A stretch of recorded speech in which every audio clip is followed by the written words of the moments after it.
Pues, Buenas noches, somos estudiantes de la Universidad Minuto de Dios en esta materia que se llama Constitución Política, que la vemos en quinto semestre. Nuestros compañeros vamos a presentar lo que es la participación ciudadana. Mis compañeros Diego Sierra, Leonardo Castro, Diana Patiño y quien les habla, Angie Sandoval. listo. El día de hoy vamos a dar a conocer los diferentes métodos o mecanismos de participación ciudadana.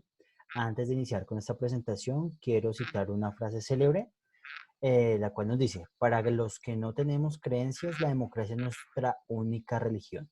Listo, esto es por el señor Paul Auster. Bueno, entonces vamos a iniciar con qué es los mecanismos de participación ciudadana. Buenas noches. Bueno, los mecanismos de participación ciudadana son una serie de herramientas establecidas en la Constitución de 1991 para asegurar e incentivar la movilización de la población colombiana. La preocupación central de una democracia auténtica consiste en garantizar que todos los miembros de la sociedad tengan una posibilidad real e igual de participar en las decisiones colectivas. Bueno, son unas herramientas que permiten incentivar a la participación de los colombianos en las decisiones colectivas de la nación, así no sean parte de la administración pública o de un partido público. Adelante, Leo. ¿Listo? Entonces vamos a seguir con el tema de lo que son las garantías. ¿Listo, Angie? Cuéntanos, ¿qué es la garantía sobre los mecanismos de participación? Bueno, y nosotros quisimos mostrar 4 garantías que tienen los mecanismos de participación ciudadanas. Entre ellos es votar de manera privada, militarizar zonas para brindar seguridad a los participantes de las votaciones, las huelgas, los paros y las manifestaciones. La tercera es que la ciudadanía pueda mostrar su inconformidad o apatía frente a un partido político o a un dirigente. Y la cuarta, garantizar que las leyes se cumplan por parte del gobierno. ¿Listo, Angie? Entonces vamos a seguir con el tema de los beneficios. ¿Qué beneficios tiene los diferentes métodos o mecanismos de participación ciudadana para nosotros como ciudadanos colombianos? ¿Listo? Entonces, en el tema de los beneficios y garantías que se brindan para que la gente, pues el tema, lo principal es que no se ausente del mundo político dentro del país. Es decir, para que su medio de participación a través de estos mecanismos estén al tanto de las decisiones estatales que afectan o no afectan su vida. Bueno, en los diferentes mecanismos, los siguientes, digamos, beneficios son estos. El primero es que tiene una respuesta efectiva obligatoria por parte del gobierno, o sea, una respuesta mucho más rápida en el momento de ejecutar o el momento de tener en cuenta uno de los siguientes mecanismos. El siguiente es el establecimiento de una relación directamente del gobierno al pueblo, el cual, digamos, nos sirve, por ejemplo, para tener, digamos, lo que es fiscalizar al gobierno al momento de que él esté cumpliendo correctamente su programa, el cual fue elegido por la mayoría de votantes. Listo. Adicional a eso tiene otros métodos, otros beneficios menores, los cuales son, por ejemplo, que ofrecen a los que son votantes y que realizaron el sufragio la rebaja de lo que son las pensiones, en lo que son la rebaja del tiempo del servicio militar, días libres de trabajo y, por ejemplo, por parte de la universidad, cuando uno es sufragante, le rebajan un porcentaje mínimo en el tema del pago del semestre. ¿Listo? Entonces vamos a seguir a explicar los diferentes métodos de participación, teniendo en cuenta algo antes de todo, que nuestro país, Colombia, es un país democrático. Y pues con la Constitución de 1991 nos trajo una gran reforma. ¿Qué dice esta gran reforma? Que damos que no solamente los dirigentes, sino que, digamos, elegidos por voto popular, son los que nos representan o que, no, que tienen, digamos, decir, toda la decisión. No, ya nos da la participación a nosotros como pueblo, como ciudadanos, de tener un papel o un rol activo dentro de la política interna del país. ¿Listo? Entonces, para tenerlo en cuenta. Entonces, en los siguientes métodos de participación vamos por medio del voto. Listo. ¿Qué es el voto? Es una herramienta mediante la cual el ciudadano colombiano elige de manera activa a las personas que considera idóneas para su representación en las instituciones del gobierno. Está como el presidente, la vicepresidencia, la Cámara de Representantes, senados, alcaldías, gobernantes, consejos distritales y municipales y las alcaldías locales. El voto es el principal mecanismo de participación ciudadana, razón por la cual le corresponde al Estado asumir la gran responsabilidad de asegurar de que las votaciones sean seguras, que no tengan ningún inconveniente, que sean lugares adecuados para que los votantes tengan la libertad, no se sientan presionados o oprimidos para ejercer su derecho al voto. Es un derecho y un deber, todos los ciudadanos debemos asumir con responsabilidad y debemos cumplir con esta norma también. Tenemos el derecho de hacerlo, entonces debemos asumirlo y poder hacerlo con libertad para elegir a nuestros gobernantes. ¿Listo? Entonces, el siguiente tema es el plebiscito. Entonces, según el artículo 7 de la Ley 134 de 1994, la cual es el pronunciamiento del pueblo convocado por el presidente de la República, mediante el cual apoya o rechaza una determinada decisión del Ejecutivo. ¿Listo? Entonces, ¿en qué características tiene el tema del plebiscito? Para poder realizar esta convocatoria, se debe tener la firma de todos los ministros para poder convocar el pueblo, para que se pronuncie en torno a las decisiones del Ejecutivo. Estas tienen que ver con la conformación, ejercicio y control político en el país. Además, también está prevista de la toma de decisiones con respecto a lo establecido en el artículo 150.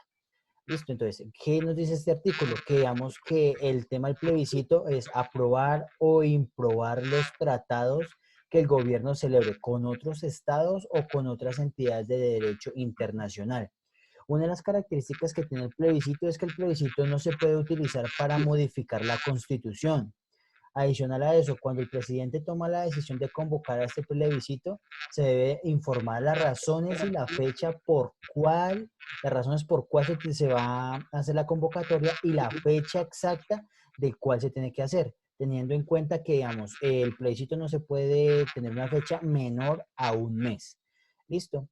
Por ejemplo, uno de los ejemplos del plebiscito fue en 1957. En este plebiscito se llevó durante el mandato del señor Gustavo Rojas Pinilla, donde la votación fue el del 95% y se dio inicio al Frente Nacional. Y algo muy importante que pasó en este plebiscito, que se dio la participación al voto a las mujeres colombianas. Listo, entonces ya con este vamos a pasar al siguiente tema, que es el referendo. Diego, explícanos, ¿qué es el referendo? Buenas noches. El referendo, herramienta utilizada para convocar a los ciudadanos a la aprobación o el rechazo de un proyecto de ley o una norma jurídica vigente. El referendo puede ser nacional, regional, departamental, distrital, municipal o local. El referendo puede ser tanto constitucional como legal. Puede buscar tanto la aprobación de una norma como su derogatoria total o parcial. El referendo constitucional debe tener un número de apoyos equivalente al 5% del censo electoral. El referendo que busca derogar una ley debe tener un número de apoyos equivalente al 10% del censo electoral. Los referendos que se refieran a normas del ámbito territorial deben tener el respaldo del 10% del censo electoral de la respectiva circunscripción. El referendo deberá realizarse dentro de los 6 meses siguientes a la presentación de la solicitud. La votación no podrá coincidir con ningún acto electoral ni puede acumularse la votación de más de 3 referendos para la misma fecha. En la tarjeta electoral que deberá diseñar el registrador deberá contener con claridad la información necesaria para que los ciudadanos manifiesten libremente su opinión. La Corte Constitucional o el Tribunal Contencioso Administrativo deberán revisar previamente la constitucionalidad del texto sometido al referendo. Bueno, pues un ejemplo de algún referendo aquí en Colombia es donde aprueban un referendo contra violadores en Colombia. Fue aprobado por la Comisión Primera del Senado durante el primer debate de la plenaria el referendo que pretende castigar a los violadores y asesinos de menores de 14 años con cadena perpetua. El referendo parecía venirse abajo por falta de quórum, pues por ser un referendo, la ley indica que se debe ser aprobado por mayoría absoluta, es decir, mínimo 10 votos. Al proyecto se opusieron el Polo Democrático, Alternativo, el Partido Liberal y el PIN. El Partido Conservador, el Partido de la U y el Partido Verde contaban con 8 de los 10 votos, pero luego se sumaron el conservador Hernán Andrade y la senadora de la U, Karime Mota. A esto se le suma que el referendo fue eh, aprobado por la Comisión Primera del Senado. Adelante, Leo. Listo. Entonces, de aquí con el tema del referendo, pasamos al tema de consulta popular. Bueno, ¿qué es la consulta popular? Es una herramienta mediante la cual se plantea una pregunta de carácter general sobre un asunto de trascendencia nacional, departamental o municipal, distrital o local por parte del presidente de la República, el gobernador o el alcalde, para que los ciudadanos se pronuncien al respecto. ¿Qué busca la consulta popular? Busca conocer qué opina la gente sobre una decisión específica, cuál es la consideración del pueblo frente a un tema o problemática. Lo puede hacer el presidente, el gobernador, el alcalde. Si lo hace el presidente, debe ir acompañado de la justificación y debe ser presentado al Senado de la República para su aprobación. Si lo hace el alcalde o el gobernador, deberá ser presentado a la Asamblea Departamental, al Consejo Municipal o Junta Administradora Local para su aprobación y también deberá tener la justificación. Algo muy importante que debemos tener en cuenta es que las preguntas que se formulen en esa consulta popular deben ser bien redactadas, deben ser de forma clara a la ciudadanía y debe ser de total transparencia para que las personas puedan elegir un sí o un no. También tienen que tener las siguientes condiciones. Tienen que tener 4 condiciones. La primera es que sea de competencia al respectivo mandatario, que si es del presidente sean para nivel nacional y si sean alcaldes o gobernadores sean consultas que correspondan al ámbito departamental o municipal. No debe ser un acto legislativo, ni una ordenanza, ni un acuerdo, ni una resolución para que afecten la constitución política y no deben convocar a una asamblea constituyente. Algunas consultas populares que se han dado en nuestro país, que han realizado durante los últimos años, son sobre la convivencia, la paz, el medio ambiente, sobre la restricción vehicular, sobre los servicios públicos domiciliarios, también están los de la regulación del transporte, reubicación de las terminales de transporte o también para cambiar el nombre a los municipios. Estas son algunas de las temas o preguntas que se han hecho y se ha utilizado la consulta popular. Listo, Angie, muchas gracias. Ahora vamos con Dianita sobre el tema cabildo abierto. Dinos, Diana, explícanos qué es el cabildo abierto. Bueno, el cabildo abierto es la reunión pública de los consejos distritales, municipales y de las juntas administradoras locales con el objetivo de que los habitantes puedan participar directamente en la discusión de asuntos de intereses para las comunidades. Entonces, el cabildo abierto es una reunión pública, es decir, que es un grupo de personas que se reúnen para hablar de un tema de interés general, como por ejemplo el derecho a la salud, la invasión de espacios públicos y demás temas que le interesan a la comunidad. Se reúnen en el Consejo Distrital en algunos lugares como en Bogotá, en Santa Marta, en Cartagena. Esto porque se caracterizan por la cultura, la economía y el turismo. ¿Quién puede participar? Los miembros de una comunidad, principalmente los involucrados en el tema que se ha propuesto. Se debe tener en cuenta que para solicitar el cabildo abierto deben definir el tema a discutir, que la iniciativa sea apoyada por un número de personas no inferior a 5 ya sea del distrito o de la comunidad, remitirse al lugar correspondiente del tema. Todas las personas pueden asistir, pero quien tenga o quiera tener la voz debe inscribirse 5 días antes en la secretaría correspondiente. Entonces, esto quiere decir que el cabildo abierto es para que la comunidad participe y que las organizaciones se den cuenta que los beneficios y los daños que están ocasionando la comunidad, para así generar conciencia del interés para que participan y puedan primar sobre el bien común. Listo, Diana, gracias. Ahora vamos con el tema de lo que es la iniciativa popular. ¿Qué es la iniciativa popular? La iniciativa popular está en dos partes, en lo que es la iniciativa popular legislativa y normativa. ¿Qué es? Es un mecanismo de participación ciudadana que fue creado por la Ley Colombiana de 1994, mediante el cual los ciudadanos tienen el derecho de presentar un proyecto normativo ante alguna corporación pública, como lo son el Congreso de la República, asambleas departamentales, los consejos municipales o distritales o las juntas administradoras locales. Listo, los proyectos normativos presentados deben de ser debatidos y luego aprobados, modificados o negados. Ya depende, pues, digamos, del contenido del proyecto y cómo está estructurado. Para presentar una iniciativa normativa, los ciudadanos deben de primero recoger unas firmas, que el cual constituye el 0.5% de las personas que están en el respectivo censo electoral. ¿Listo? Para poder realizar ese tipo de consultas, se debe primero constituir un comité de promotores, tener un vocero.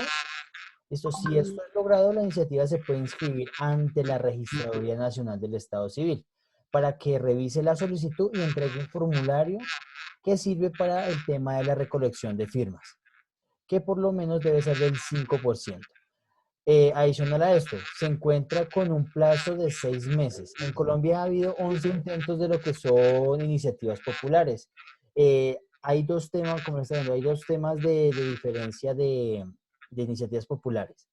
Está el tema de ser directa o indirecta.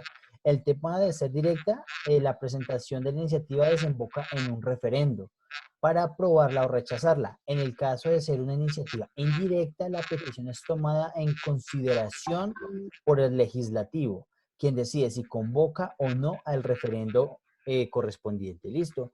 Uno de los casos que nosotros tenemos en tema de investigación es el tema de lo que fue que en el año 2013, más exactamente en el mes de mayo, se realizó una iniciativa popular en la cual se pedía el tema de la conservación de la vida silvestre y la conservación del recurso hídrico dentro del país. Adicional a eso, uno de los obstáculos, digamos, que tiene la convocatoria de la iniciativa popular es el tema de la recolección de las firmas, porque son el 5%, que son aproximadamente 153,000 firmas. ¿Listo? Entonces es el tema de lo que es la iniciativa popular. Ahora vamos con lo que es la revocatoria.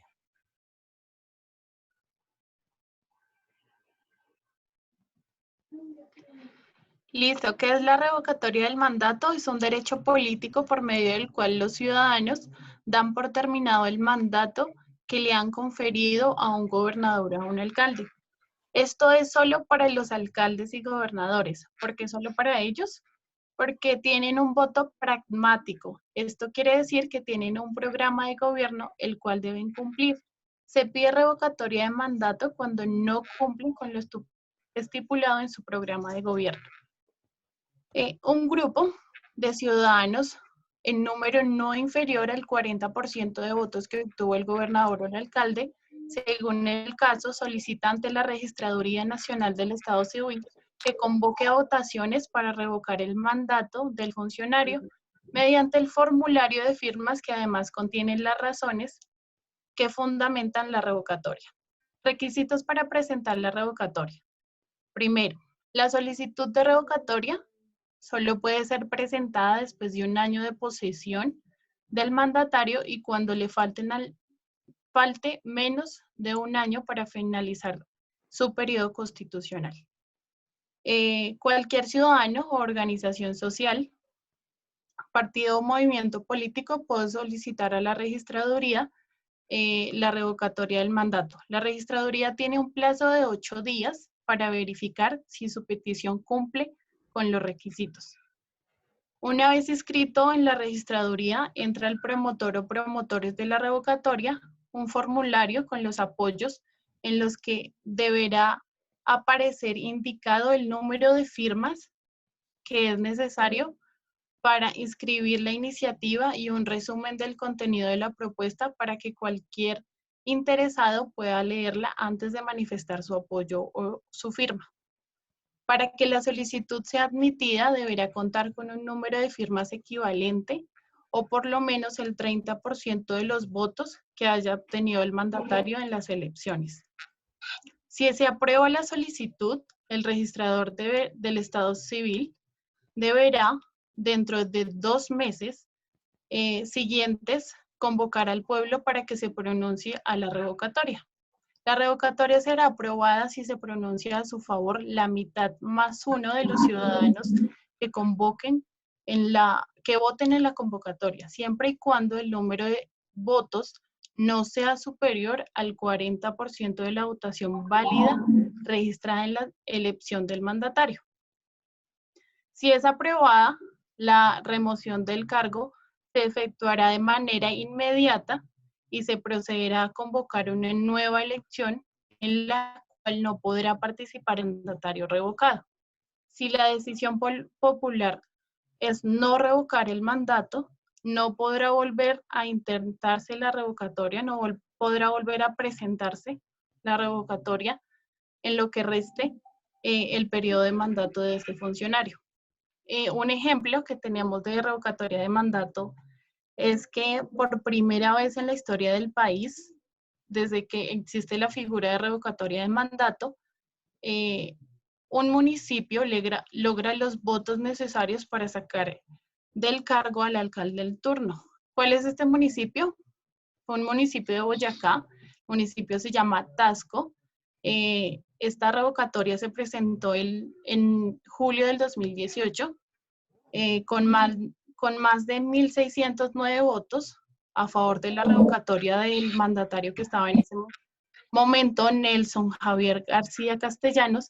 El municipio logró la votación necesaria para darle fin al mandatario de ese alcalde. Eso es. Listo. Listo. Entonces, vamos con el tema de tutela, acción de tutela. Dinos, Diego. Sí, señor.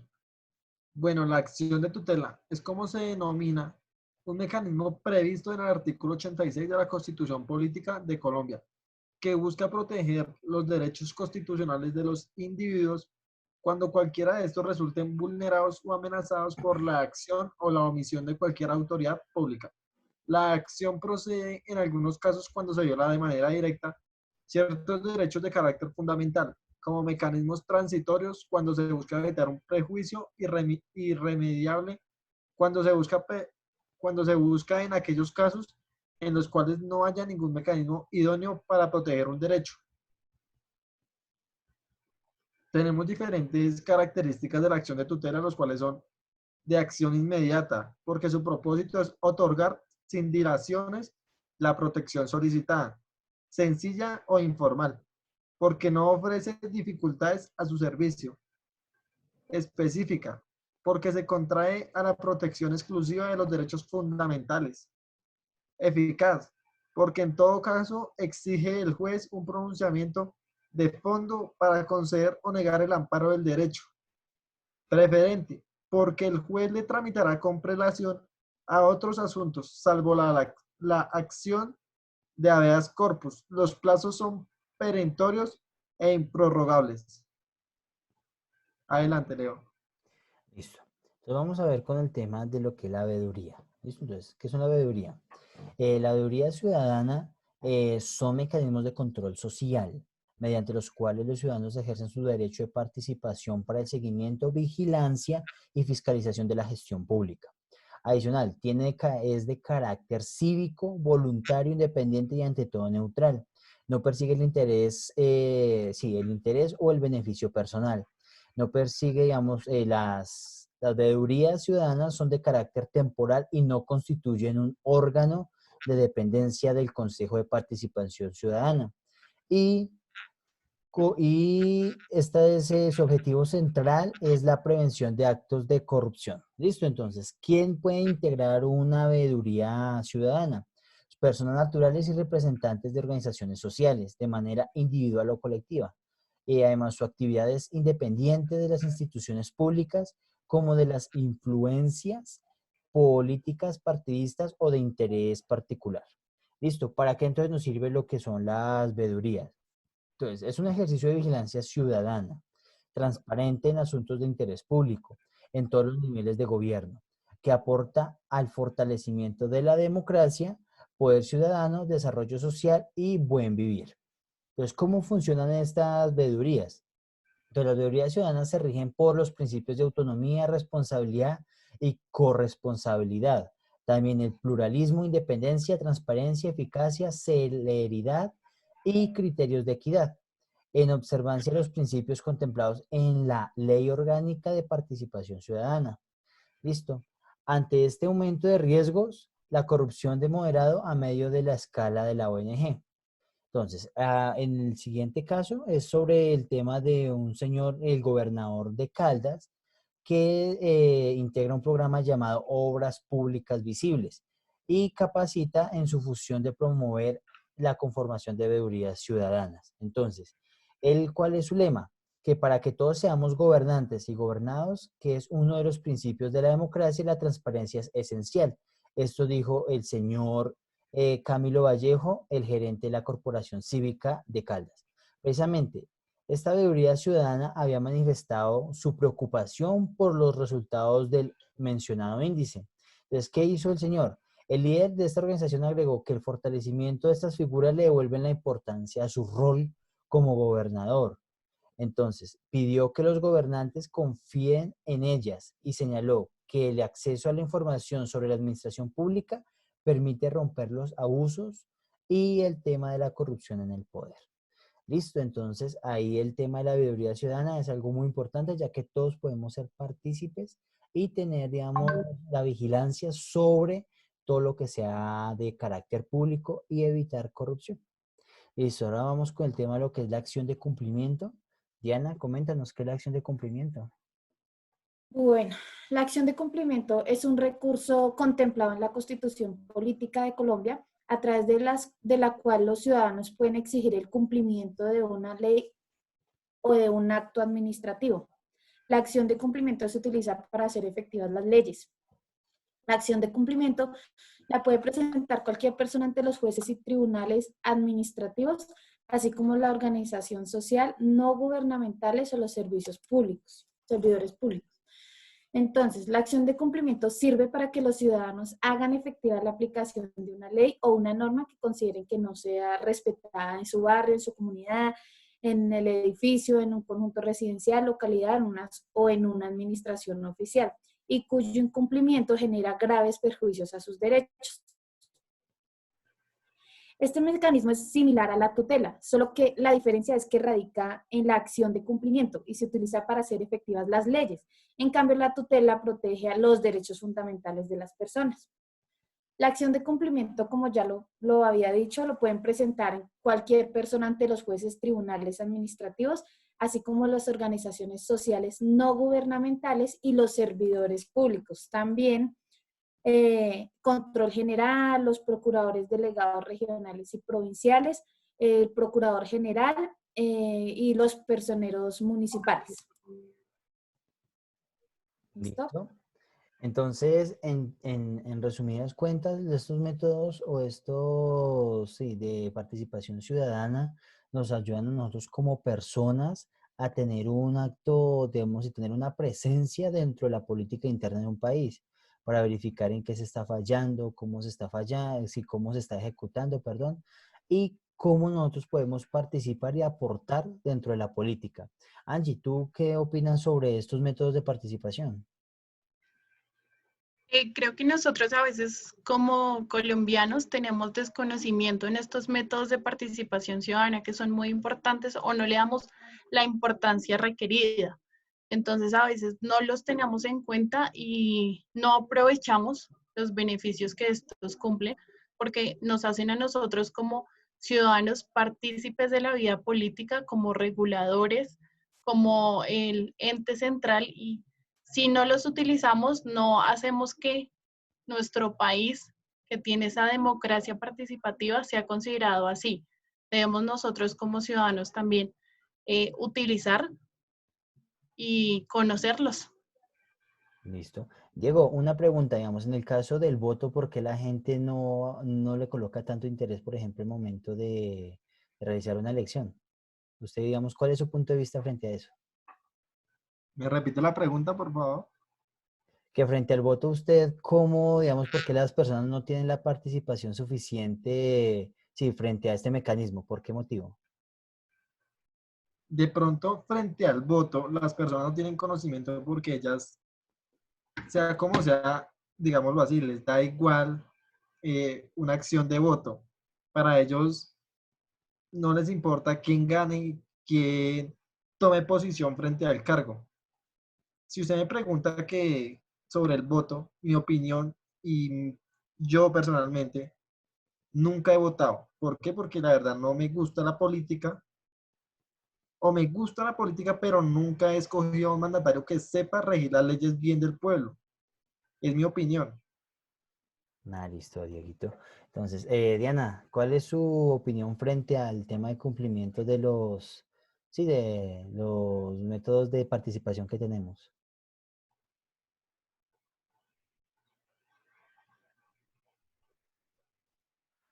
Pues sobre la intervención, yo creía que los ciudadanos son los quienes toman la decisión al respecto y al manejo de los recursos y las acciones que tienen impacto en el desarrollo de todas las comunidades. Listo. Entonces, esta es la presentación. Muchas gracias a todos. Bueno, muchas Gracias. gracias. Hasta luego. Gracias, chao.